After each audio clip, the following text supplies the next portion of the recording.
বাংলাদেশ মুতাল্লি বৃহত্তর কুমিল্লা মুতাল্লি সমিতি বাংলাদেশ কর্তৃক বরুড়া উপজেলায় পূর্ণাঙ্গ কমিটি গঠন উপলক্ষে কুমিল্লা মুতাল্লি সমিতি বাংলাদেশ এর নেতৃবৃন্দ উপস্থিত থেকে বরুড়া উপজেলায় পূর্ণাঙ্গ কমিটি গঠনের অনুমোদন প্রদান করা হয়। বরুড়া মাদ্রাসা জেলা কুমিল্লার ভয়েস সত্যের সন্ধানে সবসময় পড়ুন। দেশ ও দেশের বাইরে সবাই ধন্যবাদ।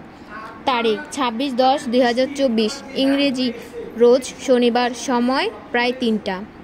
বৃহত্তর কুমিল্লা মুতাল্লি সমিতি বাংলাদেশ কর্তৃক বরুড়া উপজেলায় পূর্ণাঙ্গ কমিটি গঠন উপলক্ষে কুমিল্লা মুতাল্লি সমিতি বাংলাদেশ এর নেতৃবৃন্দ উপস্থিত থেকে বরুড়া উপজেলায় পূর্ণাঙ্গ কমিটি গঠনের অনুমোদন প্রদান করা হয়। উপস্থিত মুতাল্লি সমিতি বাংলাদেশ কুমিল্লা জেলা সভাপতি অধ্যক্ষ কাজী বেল্লাল হোসেন খান, সাধারণ সম্পাদক মোহাম্মদ সিদ্দিকুর রহমান সহ সাবেক সাধারণ সম্পাদক, আমন্ত্রিত অতিথি হাজী মোহাম্মদ আলমগীর হোসেন আলম, কুমিল্লা জেলা ব্যুরো চিফ, দৈনিক বাংলাদেশ কণ্ঠ, শাহিদুল্লাহ সহ মুতাল্লি সমিতির অনেক নেতৃবৃন্দ উপস্থিতির মাধ্যমে উপরোক্ত উপজেলার কমিটিকে অনুমোদন প্রদান করা হয়।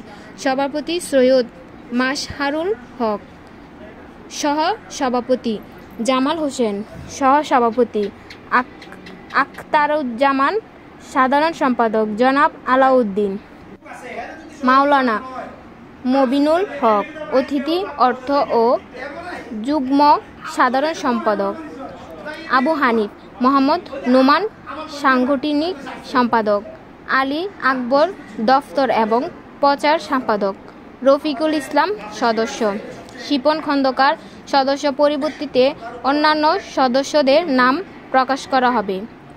এই বিষয়ে মুতাল্লি সমিতি বাংলাদেশ কুমিল্লা জেলার সাধারণ সম্পাদক মোহাম্মদ সিদ্দিকুর রহমান বলেন, এই কমিটি কর্তৃক ওয়াকফ সম্পত্তিগুলা রক্ষণাবেক্ষণ সুষ্ঠু দায়িত্ব পালন এবং মুতাল্লিদের সার্বিক সহযোগিতা করা আমাদের একান্ত দায়িত্ব। আসলে আমরা নিজেরা সেবক, মুতাল্লিদেরকে সেবা প্রদান করাই আমাদের মূল দায়িত্ব। বৃহত্তর কুমিল্লা উপজেলা বরুড়া মুতাল্লি সমিতির সর্বনেতৃবৃন্দরা সাধারণ সম্পাদক সিদ্দিকুর রহমানের এ ধরনের বক্তব্যকে স্বাগত জানান। সাবেক সেক্রেটারি হাজী মোহাম্মদ আলমগীর হোসেন আলম তার বক্তব্যে মুতাল্লি অ্যাসেট রক্ষণাবেক্ষণের সুষ্ঠু ব্যবস্থাপনার জন্য সার্বিকভাবে করণীয় উপর বিভিন্ন তথ্যাদি উপস্থাপনা করেন।